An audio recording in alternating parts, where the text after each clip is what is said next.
Welcome to the on-demand webinar, We're All Stressed, How to Avoid Burnout. Sometimes the way we live our lives can cause us stress.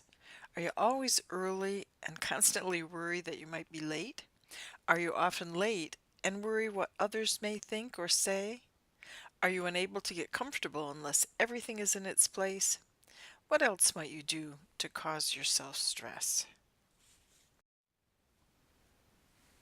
Our goals for this webinar will be to provide you with understanding of the causes of burnout, to increase understanding about the importance of dealing with burnout, and to provide you with strategies for preventing burnout.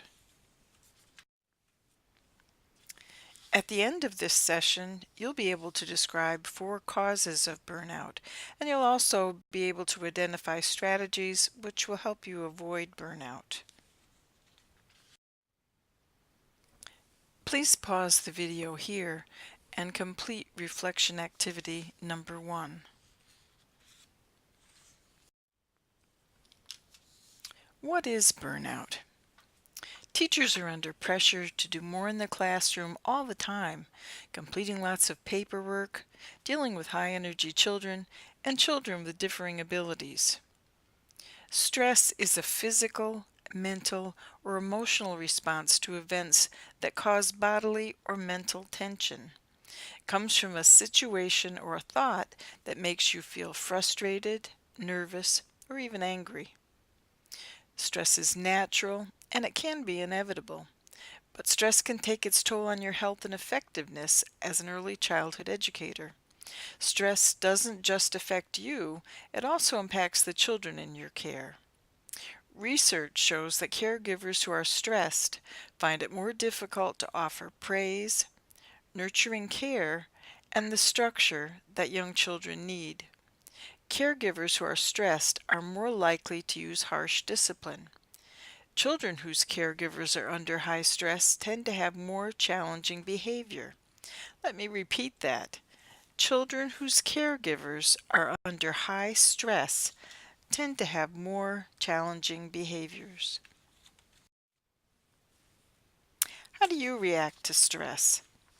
A movie with friends, soft music, a walk with your dog, or a glass of wine?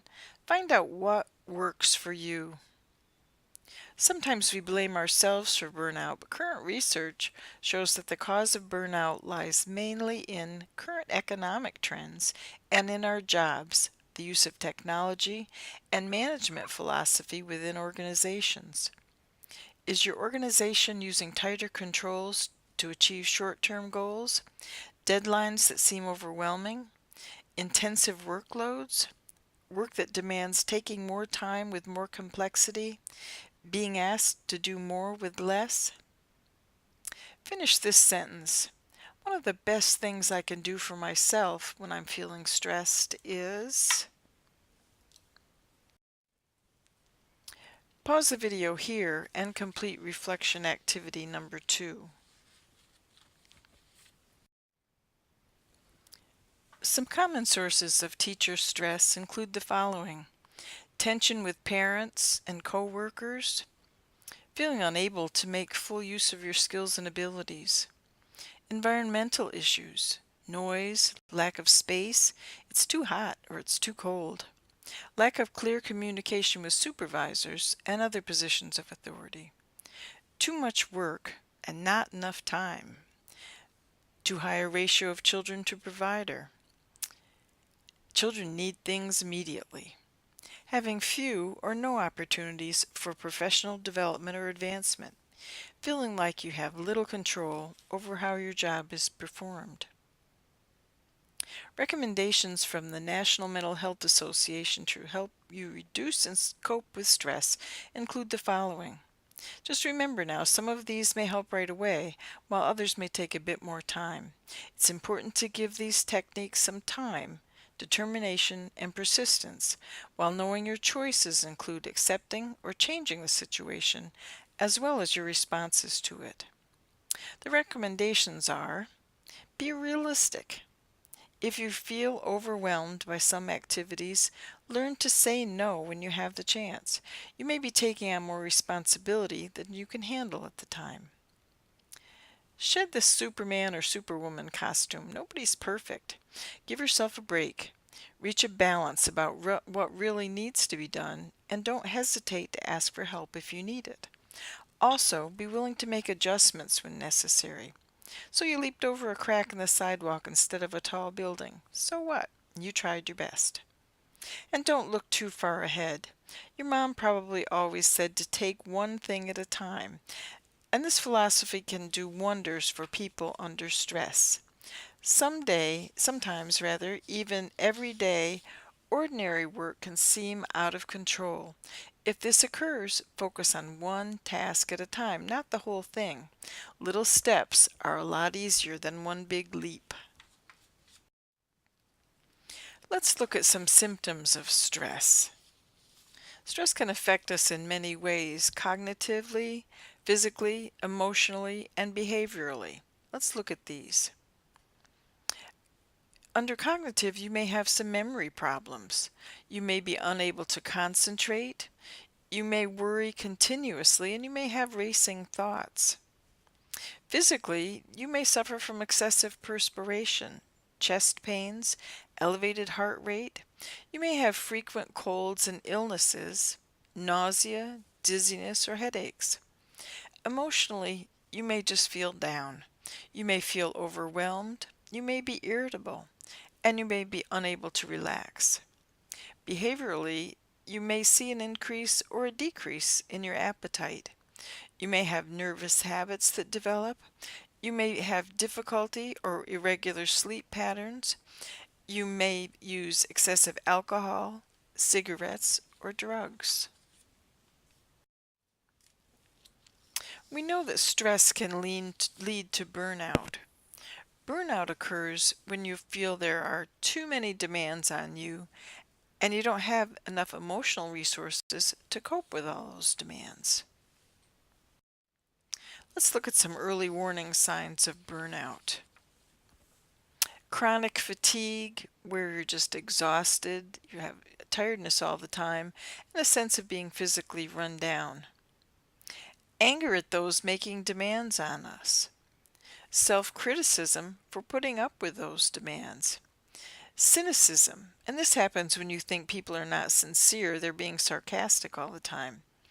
Negativity and irritability. A sense of just being besieged by everything. Exploding easily at seemingly inconsequential things. More warning signs include frequent headaches and stomach problems, weight loss or gain, sleeplessness and depression, shortness of breath, suspiciousness, feelings of helplessness, and an increased degree of risk-taking. You may feel, why not? There's nothing to lose. You might see someone silently suffering from burnout. They may show the inability to concentrate, indecision, forgetfulness, an increased sensitivity to criticism, fatigue, a spike in sick days, indifference, antisocial behavior, or the inability to cope with daily duties. Pause the video here and complete reflection activity number 3.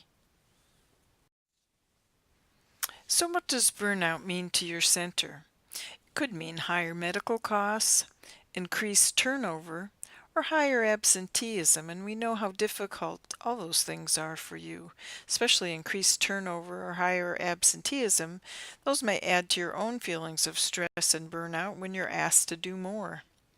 It's estimated that in the United States, more than half of the 550 million working days lost each year to absenteeism are stress-related. So that's 225 million working days lost each year to stress-related illnesses. Who's most at risk for burnout? No one is safe from the risk of burnout, but those in professions like childcare are most at risk. Occasional feelings of frustration, anger, depression, dissatisfaction, and anxiety are normal parts of living and working, but people caught in the burnout cycle usually experience these negative emotions more often until they become chronic. In the worst cases, people complain of a kind of emotional fatigue or depletion. While no two people respond in exactly the same way, people tend to experience frustration first that may evolve into anger. In later stages, we see anxiety and fear, and then depression, and in extreme cases, despair. These physical symptoms are accompanied by declining performance, withdrawal, and interpersonal problems, substance abuse in an attempt to self-medicate, illness and absenteeism, and feelings of meaningless, a why bother attitude. Burnout can be a vicious cycle. It takes on a life of its own. The burnout victim may quit one job to seek another. The second job may promote burnout even more rapidly in the face of fewer frustrations. The burnout victim may once again seek another job. Burnout is a state of emotional and physical exhaustion caused by excessive and prolonged stress.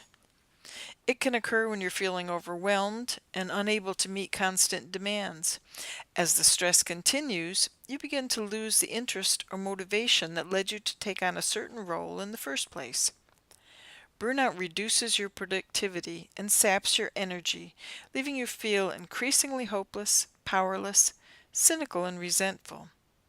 The unhappiness burnout causes can eventually threaten your job, your relationships, and your health. We all have bad days at work, but when every day is a bad day, you're flirting with burnout. Most burnout has to do with the workplace, and it's present in every occupation. Those most at risk, as we've said, are in the service jobs, attending to the needs of others. Does that sound familiar? Or if they are underpaid, unappreciated, or criticized for matters that are beyond their control. Please pause the video here and complete reflection activity number 4. What's the difference between stress and burnout? Burnout may be the result of unrelenting stress, but it isn't the same as too much stress. Stress involves too much, too many pressures that demand too much of you physically and psychologically. Stressed people can still imagine, though, that if they can just get everything under control, they'll feel better. Burnout, on the other hand, is about not enough. Burnout means feeling empty, devoid of motivation, and beyond caring. People experiencing burnout often don't see any hope of positive change in their situation. If excessive stress is like drowning in responsibility, burnout is being all dried up. Pause the video here and complete reflection activity 5. One difference between stress and burnout: while you're usually aware of being under a lot of stress, you don't always notice burnout when it happens. The symptoms of burnout, the hopelessness, the cynicism, the detachment from others, can take months to surface. If someone close to you points out changes in your attitude or behavior that are typical of burnout, listen to that person. As we've said, teaching is a very high-stress occupation. It usually ranks near the top of the most stressful jobs. Teachers are being asked to do more with fewer resources, receiving fewer rewards and less recognition for their efforts. It's not the events in our lives that cause stress. It's how we're able to cope with those events. Research suggests that approximately 3 to 4% of the teachers currently in the classroom exhibit chronic symptoms of burnout. Can burnout be prevented or treated? Because burnout is related to stress, many of the methods effective in countering stress can help prevent burnout as well. It's important to build or maintain a foundation of good physical health. Be sure to eat right, get enough sleep, and make exercise part of your daily routine. Also, create time each day to decompress. Talk with friends, peers, but remember when you're doing that to avoid gossip and hurtful conversations. Those can be really distressing and depressing. Write in a journal. Pair enjoyable activities or tasks with less enjoyable activities or tasks. Reward yourself for a job well done. Find what works for you. In preventing job burnout, there are some things that you can do. If your center is large enough, maybe you can request a transfer to a different classroom or maybe even a different center. Ask for new duties, and while this sounds a little counterproductive, you may be someone who enjoys writing, so you might like to do the center newsletter. Attend some workshops or classes, get more education, join a support group, and confide in others. Don't keep your feelings bottled up. Pause the video here and complete Reflection Activity 6. The best defense against burnout is being with other people.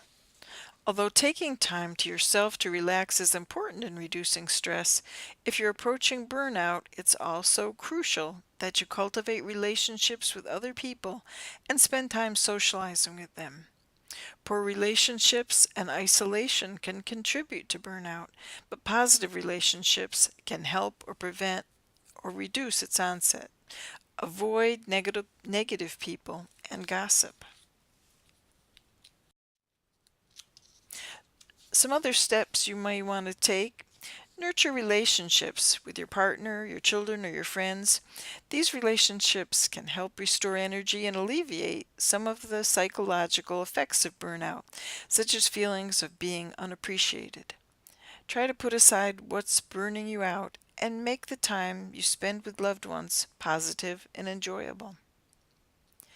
Develop casual relationships on and off site with people at your workplace. Go out to eat or a movie. Just remember, avoid those negative people who do nothing but complain. Connect with a cause in your community. Find a group that's personally meaningful to you. Joining a religious, social, or support group that's personally meaningful to you can give you a place to talk to like-minded people about how to deal with daily stresses and to make new friends.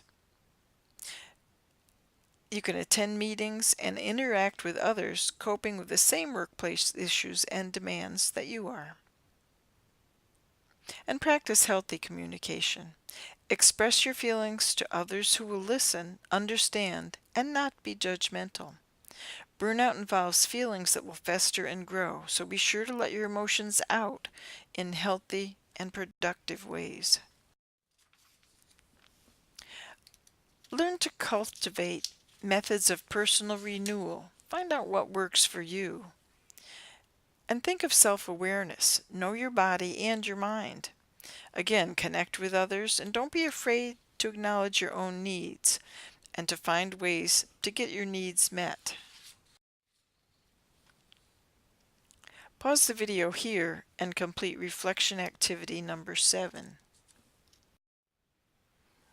Perhaps most important is don't forget to laugh. Laughter can be very healing. Laugh with the children. Have fun. It'll make your day go by much more quickly.